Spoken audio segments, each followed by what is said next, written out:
Hello everyone, welcome to this next gen teach class. So आज म यहाँहरूलाई भन्न जाँदैछु what is Python, why do we need Python, what are data type and what are operators. अनि हामीले हाम्रो यो आफ्नै यो कम्प्युटरमा कसरी कम्प्युटर ल्यापटप म्याकबुकमा चाहिँ कसरी हामीले यो आफ्नो पाइथन कोड रन गर्न सक्छौं, कसरी डाउनलोड गर्न सक्छौं, यसको लागि के एक्सटेन्सनहरु चाहिन्छ, यो कुराहरु चाहिँ म तपाईहरुलाई यहाँ आज मजाले भन्ने छु। यतिदेखि मजाले हेर्नु होला अनि केही समस्या भए हाम्रो कमेन्ट अप्सन छदैछ। सो सुरु गरौँ। सो सबभन्दा पहिला हामीसँग छ यहाँ Python. What is Python? So Python भनेको चाहिँ एउटा हाई लेभल प्रोग्रामिङ ल्याङ्ग्वेज हो। हामीले जहाँ चाहिँ यो which to tell computers what to do है, जहाँ चाहिँ हामीले इजी टु रिड लर्नहरु गर्नको लागि हुन्छ। सो अनि अर्को छ why do you need Python? So यो चाहिँ हामीलाई अब पाइथन किन चाहिन्छ भन्दाखेरि चाहिँ हामीले मेन भनेको चाहिँ हाम्रो एप्लिकेसनहरु बिल्ड अप गर्नको लागि है। अनि यो चाहिँ इजी टु लर्न हुन्छ। किन यो रिजन किन छ त? अब हामीले पाइथन लर्न गर्नुको रिजन भनेको चाहिँ यो इजी टु लर्न है, जहाँ चाहिँ हामीले एकदम थोरै भन्दा थोरै कोडहरु लेख्नु पर्छ। हजुरहरुले पढिसक्नु भयो होला जावा, सीहरु, सी प्लस प्लस हैन। त्यहाँ चाहिँ हाम्रो एकदम ठुलठुलो लेन्दी कोड हुन्छ। यहाँ चाहिँ एकदम यो चाहिँ बेस्ट फर बिगिनर्स हो है पाइथन चाहिँ। सो हामीले चाहिँ यहाँ भित्र हाम्रो टाइम पनि सेभ हुन्छ, धेरै लेख्नु परेन भने है। यो चाहिँ हाम्रो युज्ड एभ्रीवेयर युज हुन्छ। पाइथन युज वेब डेभलपमेन्टको लागि युज हुन्छ, आर्टिफिशियल इन्टेलिजेन्स एन्ड मेसिन लर्निङको लागि युज हुन्छ है, डेटा साइन्स एन्ड डेटा एनालाइसिसको लागि युज हुन्छ, गेम डेभलपमेन्ट, साइन्टिफिक रिसर्चहरुको लागि, अटोमेसन, हाम्रो यो चाहिँ सब धेरै छ। सबैतिर यो चाहिँ एकदम हैन युज्ड इन एभ्रीवेयर हुन्छ। सो यसको लागि पनि हामीले पाइथन चाहिँ सिक्नै पर्छ। अनि यदि हामीले पाइथन सिक्यौं भने चाहिँ हाम्रो यो जब अपर्च्युनिटीहरु नि एकदम हाई भएर जान्छ है। जहाँ चाहिँ हाम्रो यो अब अहिले त अब यो आईटी कै जमाना छ हैन। सो जब अपर्च्युनिटी एकदम मजाले पाउन सक्नुहुन्छ हजुरहरुले यदि यो सिक्नु भयो भने। अनि यहाँ चाहिँ हाम्रो यो फ्री एन्ड ओपन सोर्सहरु एकदम धेरै हुन्छ हैन। हामीले चाहिँ यो anywhere can download and can Python for free है। हामीले युज गर्नको लागि पाइथन एकदम फ्री छ। यसको चाहिँ एकदम large community for help and लर्निङको लागि छ हैन। यति नै छ हैन। यो हामीले यसमा अन्डरस्ट्यान्ड गर्नुपर्ने कुरा चाहिँ अब हामी कुरा गरौँ पाइथन चाहिँ अब कसरी रन गर्ने भन्ने कुरा गरौँ न है। पाइथन चाहिँ अब हामीले कसरी रन गर्न सक्छौं भन्दाखेरि चाहिँ यसको लागि चाहिँ धेरै प्लेटफर्महरु छन् रन गर्नको लागि। तर म चाहिँ तपाईहरुलाई सजेस्ट गर्छु चाहिँ VS कोड भनी सर्च गर्छु। त्यसको लागि हामीले चाहिँ सिधै क्रोम ब्राउजरमा आएर सर्च बारमा आएर यहाँ VS कोड डाउनलोड भनेर लेख्नुस्। जहाँ चाहिँ हजुरले यो लेख्न सक्नुहुन्छ। म रिसेन्टली सर्च पनि गरेको थिएँ। यो सुरुको यो इन्टरफेस यस्तो आउँछ हजुरहरुमा। सो यहाँ जान सक्नुहुन्छ जहाँ चाहिँ डाउनलोड भिजुअल स्टुडियो कोड छ, जुन चाहिँ हाम्रो एभाइलेबल छ म्याकको लागि, लिनक्स र विन्डोको लागि, तीनटैको लागि यो एभाइलेबल छ। यहाँ खिच्नुस्। अनि त्यसपछि यदि हजुरहरुको यो विन्डो भने विन्डोमा है, अनि म्याक भने म्याकमा गएर सिम्पली डाउनलोड गर्न सक्नुहुन्छ। अनि त्यहाँ के मार्क्स इन्स्टलेसन प्रोसेसहरुको के कस्तो छन् त्यो हजुरहरुले कम्प्लिट गर्नुस्। त्यो कम्प्लिट गरिसकेपछि हजुरहरुको यस्तो इन्टरफेस चाहिँ हजुरहरुको देख्न सक्नुहुन्छ है त। यस्तो इन्टरफेस देख्न सक्नुहुन्छ। सो यस्तो इन्टरफेस आइसकेपछि चाहिँ अब सबभन्दा पहिला गर्नुपर्ने काम भनेको चाहिँ हजुरहरुले एक्सटेन्सन डाउनलोड गर्नुपर्छ। हजुरहरुले VS कोडमा रन गर्दाखेरि यसमा तपाईहरुले पाइथन पनि रन गर्न सक्नुहुन्छ, सी पनि रन गर्न सक्नुहुन्छ, जावा पनि रन गर्न सक्नुहुन्छ। तर त्यसको लागि डिफरेन्ट एक्सटेन्सनहरु हुन्छ। सो एक्सटेन्सन डाउनलोड गर्न चाहिँ नबिर्सनु होला।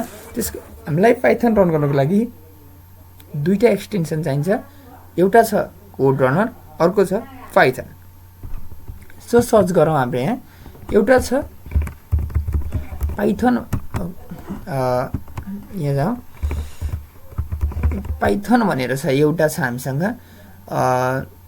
जुन हजुरले यहाँ देख्न सक्नुहुन्छ। यो छ एउटा पाइथन भनेर है, जहाँ चाहिँ हजुरहरुले चाहिँ यहाँ डाउनलोड गरेर इन्स्टल गरेर इनेबल गर्नु होला। मेरो इनेबल भइसकेको छ है। अनि यदि यसमा अरु कुनै पनि यसको यो सँगसँगै अरु कुनै केही माग्छ भने चाहिँ यही भित्र आउँछ। इन्स्टल गर्दाखेरि ओके गर्नु होला। अर्को छ एउटा कोड रनर भनेर छ, यही छ है, कोड रनर भनेर छ। यो कोड रनर पनि डाउनलोड गर्नु, यो चाहिँ हामीलाई कोड रन गर्नको लागि चाहिन्छ।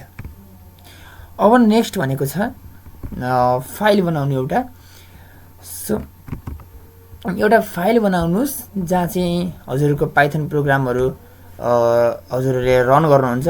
मैले यहाँ बनाएको छ .vanv भनेर, अनि त्यहाँ भित्रहरुको यो फाइलको नाम है त, यो फोल्डर बनाए मैले, अनि फोल्डर भित्र यो मेरो फाइलको नाम।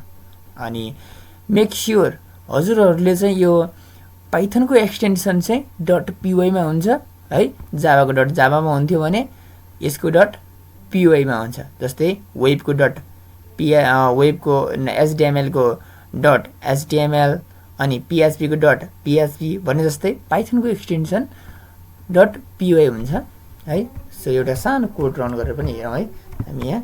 जस्तै एउटा सानो यसले वर्किङ गरिरहेको छैन भनेर प्रिन्ट हेलो। सो रन गर्नको लागि तपाईहरुले चाहिँ के गर्नुपर्छ भन्दा चाहिँ रन गर्नको लागि चाहिँ तपाईहरुले हेरि यहाँ यता रन कोड भनेर देखाउँछ। सो रन गर्नलाई यसरी यहाँ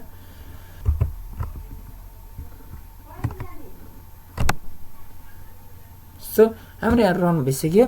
यहाँ देख्न सक्नुहुन्छ यहाँ हेलो भनेर आयो है, यो गरियो अनि सेभ गरियो है, अनि रन गर्दा हेलो आइसकेको छ। फेरि आयो भने आइसक्यो। सो अरुमा चाहिँ हाम्रो यहाँ सेमिकोलनहरु दिन्थ्यो भने यसमा चाहिँ हामीले यस्तो सेमिकोलन दिनु पर्दैन, यो यतिकै काम गर्छ। सो यो त भयो हामीले इन्स्टलेसन प्रोसेस र गर्ने तरिका अनि व्हाट इज पाइथन भनेर। अब हामी थोरै कुरा गरौँ डेटा टाइपहरुको बारेमा, थोरै कुरा गरौँ है। हाम्रो के हुन्थ्यो भन्दा सी मा जावामा हरुमा चाहिँ हामीले के गर्थ्यौं, भेरिएबल बनाउँदाखेरि चाहिँ हामीले समथिङ लाइक त्यहाँ चाहिँ हाम्रो के हुन्थ्यो भन्दाखेरि चाहिँ इन्ट ए भनेर हुन्थ्यो, नत्र भने भ्यार a = 10 भनेर हुन्थ्यो, यस्तो हुन्थ्यो हैन।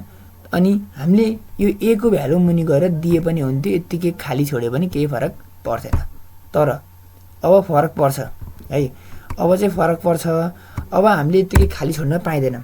सो यदि हामीलाई खाली छोड्नु मन छ भने भेरिएबल बनाउँदा a = यसको नन भन्ने भ्यालु हुन्छ नन भन्ने। सो हामीले a = नन भनेर पहिले भन्नु पर्छ यसरी है। अनि अर्को कुरा छ, जस्तै a = 10 भनेर हामीसँग छ एउटा भेरिएबल। अब यसलाई प्रिन्ट गर्नु छ, प्रिन्ट यसको टाइप हेरौँ, टाइप छ द ए, टाइप र ए प्रिन्ट गर। सो आउटपुट हाम्रो के आउँछ, यसलाई गरौँ सेभ अनि गरेर रन गर्दा हजुरले देख्न सक्नुहुन्छ के भने यो चाहिँ एउटा इन्टिजर भ्यालु हो है, यो चाहिँ एउटा इन्टिजर हो भनेर, हाम्रो इन्टिजर भेरिएबल हो भनेर हाम्रो यहाँ यो चाहिँ एउटा इन्टिजर भेरिएबल हो भनेर हाम्रो यहाँ देखाइसक्यो है। यदि हामीले यहाँ यसको ठाउँमा हाम्रो यहाँ यो हेलो पनि आइराछ माथि, यो मैले खाइदिनु सो है। यदि मैले 10.5 राखिदिएँ भने गरौँ सेभ अनि हाम्रो यहाँ टर्मिनलमा रन गरौँ। सो यो छ हाम्रो फ्लोट, यहाँ फ्लोट देखाइसक्यो। जहाँ चाहिँ हामीले चाहिँ यहाँ चाहिँ अब के गर्छौँ, एकदम कम्प्लेक्स जुन डाटा टाइपहरु हुन्छ त्यो पनि हामीले यहाँ रन गर्न सक्छौँ है। अब त्यो गर्नको लागि चाहिँ फर एक्जाम्पल अब हाम्रो यहाँ एकदम कम्प्लेक्स डाटा टाइपहरु जहाँ चाहिँ हाम्रो यो जस्तै 3+2j भन्ने छ हामीसँग एउटा छ b = 4+3j भन्ने छ हामीसँग अर्को है त। अब यसलाई प्रिन्ट गरौँ, जहाँ चाहिँ हाम्रो यो c = a * b भयो। अनि अब प्रिन्ट गर्दियौं, त्यसलाई प्रिन्ट गर्दियौं c लाई, प्रिन्ट c है त भनेर यो प्रिन्ट c लाई प्रिन्ट गर्दियौं। अब के आउँछ, टर्मिनलमा रन गरौँ। यो हाम्रो आयो यहाँ 6 + 17j भनेर आयो है त। सो हामीले यसमा चाहिँ के भन्न खोजेको भन्दा हामीले यसमा चाहिँ एकदम कम्प्लेक्स डेटा टाइपहरू पनि रन गर्न सक्छौँ। अब हामी यहाँ एउटा सानो एउटा एड टु नम्बर भनेर एउटा प्रोग्राम पनि गरिहेरौँ है, जहाँ चाहिँ हाम्रो छ यो एउटा नम्बर 1 यो नम्बर 1 इक्वल्स टु इन्ट अनि इनपुट है, अनि इन्टर योर फर्स्ट नम्बर। सेकेन्डमा पनि छ यो नम्बर 2 भयो, हाम्रो भ्यालु इन्टिजर भ्यालु हुनेछ अनि हामीले इनपुट गर्छौँ, हामी इनपुट दिन्छौँ अनि यो हाम्रो सेकेन्ड नम्बर भइहाल्यो। सो हामी यहाँ गएर बनाउँछौँ सम के गर्दै सम नम्बर 1 प्लस नम्बर 2 अनि के गर्ने अब प्रिन्ट गरौँ। प्रिन्ट के गर्ने प्रिन्ट गरौँ sum equals to comma sum गरौँ। सो यति गरिसकेपछि अब हाम्रो रन हुन्छ। यसलाई गरौँ सेभ अनि गरौँ टर्मिनलमा रन। सो हामीलाई यहाँ आइसक्यो हो इन्टर योर फर्स्ट नम्बर भनेर। सो फर्स्ट नम्बर हामी हान्छौँ 3, अर्को हान्छौँ 4। सो हाम्रो एन्सर आइसकेको छ 7। सो यसले यसरी वर्क गर्छ। अनि हामीसँग अब यो यस्तै यो अब हामीले यहाँ डिभिजनहरू होइन त्यस्तो डिभिजन पनि गर्न सक्छौँ। जस्तै अब यो त समको भयो, अब डिभिजनको लागि हामीले यो विथ युजर इनपुट है डिभ भनेर बनाएर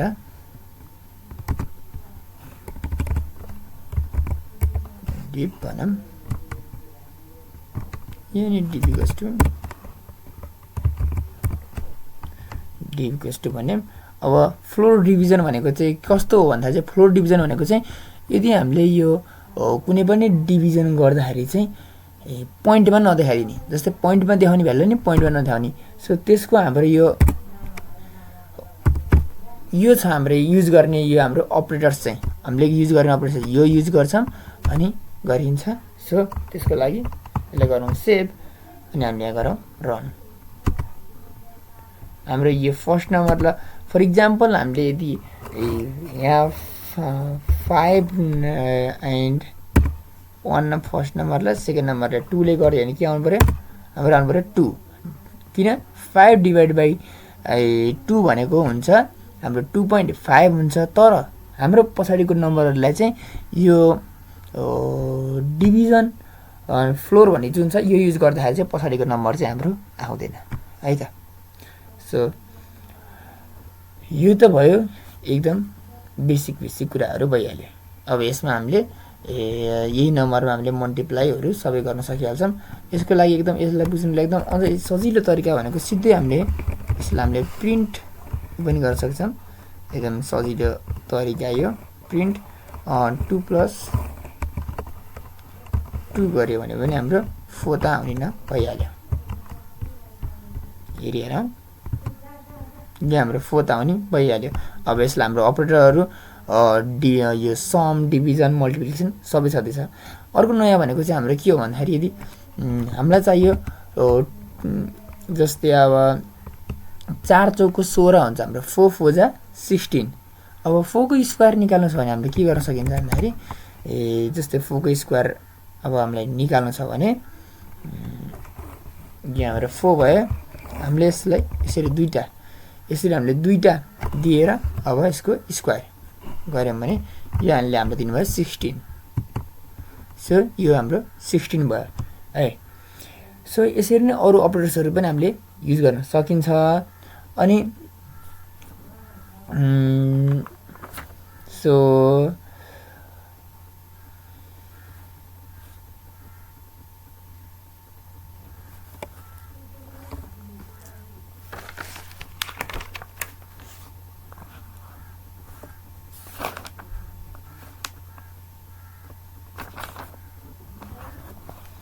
सो